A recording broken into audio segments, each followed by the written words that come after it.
Hi friends, நம்ம விஜய் மல்லி ஸ்டோரியில் வந்து வெண்பா பயங்கர புத்திசாலி அப்படின்னு நினச்சோம். ஸோ அதே மாதிரி தான் ஒரு விஷயம் பண்ணியிருக்காங்க. நம்ம நினச்சது என்னென்னா, ஒன்றா வந்து வெண்பா குட்டி வந்துட்டு இந்த கவினோட ஃபோன் எடுத்து பேசுவாங்க, அப்படியே இல்லைனாலும் அங்கேருந்து கிளம்பி ஓடிடுவாங்க அப்படிங்கிற மாதிரி நம்ம நினச்சோம். பட் ஆனால் எந்த பாசிபிலிட்டி இல்லாத ஒரு பட்சத்தில் வந்து அந்த குழந்தை வந்துட்டு அழகாக தங்கிட்ட இருந்த ஸ்மார்ட் வாட்சை வந்து கீழே தூக்கி போட்டிருக்கு.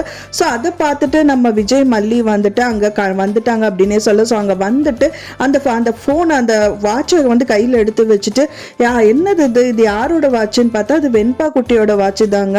அவள் வரும்போது கூட இந்த வாட்சு தான் கட்டிட்டு வந்தா அப்படிங்கிற மாதிரி நம்ம மல்லி சொல்றாங்க. ஆமா, இது வெண்பாவோட வாட்சு தான், இங்க கிடக்குது. ஒரு சமயம் மல்லி சொல்றாங்க, அவங்க இங்கதான் இருக்கா போல இருக்குங்க அப்படிங்கிற மாதிரி சொல்றாங்க. ஸோ அதுக்கு வந்து ஓகே இருங்க, நான் அப்புறம் மேலே போய் பார்த்தா மொட்டை மாடி மாதிரி எல்லாம் இருக்கு. ஸோ படிக்கட்டெல்லாம் போகுது அப்படிங்கறதுனால சரி ஓகே நான் போய் பார்க்கறேங்கிற மாதிரி மல்லி கிளம்புறாங்க. விஜய் பார்த்துட்டு இல்லை நீ வெயிட் பண்ண அப்படின்னு சொல்லிட்டு, ஏன்னா அது டேஞ்சரா இப்போ கூட போய் முடியலான்னு சொல்லிட்டு அங்கேருந்து ஒரு பாலை தூக்கி வீசுற அப்படி. ஸோ அதை பார்த்தவொடனே இந்த கவின் வந்து கீழே இறங்கி வந்து யார்டா பாலை போட்டா அப்படின்னு சொல்லிட்டு கீழே வராங்க. ஸோ இவங்களை பார்த்தவொடனே ஓடி போயிட்டு மல்லி வந்து வெண்பா குட்டியை தூக்கி ஒழிச்சு வைக்கணுங்கிறதுக்காக போறாங்க. அதுக்குள்ளே இவங்க வந்து பிடிச்சிடுறாங்க. ஸோ அதுக்கப்புறம் நம்ம மல்லியை வந்துட்டு பிடிச்சிட்டு கண்ணாடி பாட்டில் வச்சுட்டு மிரட்டிட்டு இருக்காரு. ஸோ அவளை விடுடா அப்படிங்கிற மாதிரி வந்து விஜய் வந்து வெண்பா குட்டி கையில் வச்சு சொல்லிட்டு இருக்காங்க. அந்த டைம் வந்து பார்த்தீங்கன்னா இந்த தீபிகா வந்து அவங்க தனியா வந்து அவங்களுக்கு எப்படியோ இந்த இடம் கண்டுபிடிச்சிட்டு வந்துட்டாங்க போல. ஸோ அவங்களும் வந்துட்டு இருக்காங்க. ஸோ அதை வந்தாங்க அப்படின்னா கண்டிப்பா இந்த கவினை பிடிச்சிருவாங்க. விடுடா இல்லாட்டா நான் வந்து உன்னை சுட்டுருவேன்னு சொல்லிட்டு கண்டிப்பா இந்த தீபிகா சொல்லுவாங்கங்கிற மாதிரி தான் தெரியுது. அதுக்கப்புறமா வந்துட்டு மல்லியை விட்டுருவாங்க. அதுக்கப்புறம் எப்படி நீங்க வந்த, உன்னை தேடி தான் நாங்க வந்தேன். ஸோ இப்போ வந்து குழந்தை வேற நீ கடத்திட்டியா, என்னென்ன நீ பிளான்ல இருக்க, யார் உனக்கு இதெல்லாம் பண்ண சொன்னா, இல்லை நீ ஏதா பண்ணிட்டு இருக்கியாங்கிற மாதிரி நிறைய விசாரணை போகும்.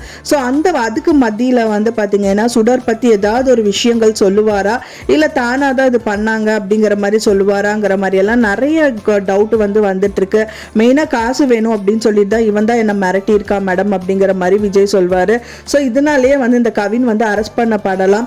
ஸோ அதுக்கப்புறம் நிறைய விசாரணை போகும். ஸோ இதை வச்சு இவங்க சாதிச்ச ஒரு விஷயத்த பண்ணுவாங்களா மாட்டாங்களா அப்படிங்கிற மாதிரி எல்லாம் நிறைய விஷயம் இருக்கு. ஏன்னா தீபிகா வந்து கவினை வச்சுட்டே வந்துட்டு அவங்க வாய் மூலியமா மல்லி தான் அதுக்கு காரணம், சுடரை கொலை பண்ண வச்சாங்க அப்படிங்கிற மாதிரி ஏதாவது ஒரு விஷயம் சொல்லி மல்லியும் மாட்டி விடணும் அப்படின்னு சொல்லி தான் இப்போ இங்கே ஏற்காட்டுக்கு வந்திருக்காங்க.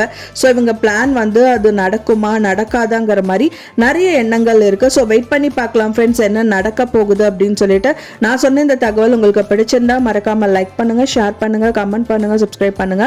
மேலும் இன்னொரு மல்லி சீரியல் அப்டேட்டோட நெக்ஸ்ட் மீட் பண்றேன். தேங்க்ஸ் ஃபார் வாட்சிங் மை டியர் ஃப்ரெண்ட்ஸ். நெக்ஸ்ட் வீடியோல பார்க்கலாம்.